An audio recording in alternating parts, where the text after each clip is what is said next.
appelle sa femme dans son lit et que celle-ci refuse, les anges la maudissent jusqu'à ce qu'elle se réveille. Les anges la maudissent jusqu'au matin.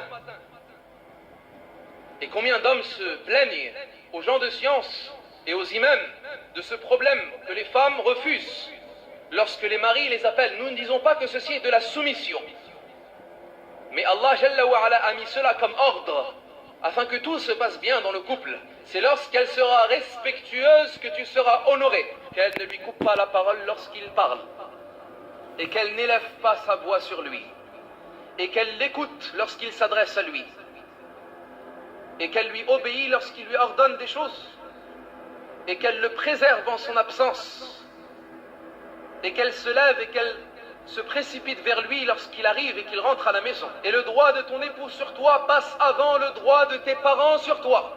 Malheureusement, qu'Allah les guide, beaucoup de mères rentrent dans les affaires du couple et veulent alors défendre leur fille. Nous disons, la mère vertueuse et intelligente ne défend presque en aucun cas sa fille, même si sa fille a raison.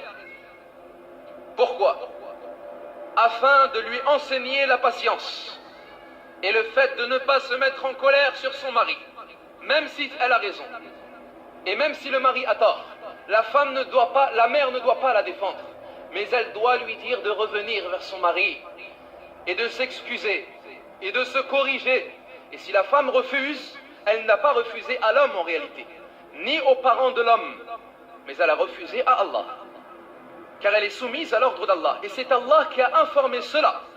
Un homme n'appelle pas sa femme à son lit et qu'elle refuse sans que celui qui est dans le ciel as-sama, c'est-à-dire Allah, sans que celui qui est dans le ciel as-sama soit en colère contre elle jusqu'à ce que soit satisfait d'elle son mari. C'est-à-dire jusqu'à ce qu'ils se réconcilient. S'ils ne se sont pas réconciliés, Allah est en colère contre elle. Sache, ya amat Allah, que la satisfaction d'Allah est dans la satisfaction de ton mari, et que la colère d'Allah est dans la colère de ton mari.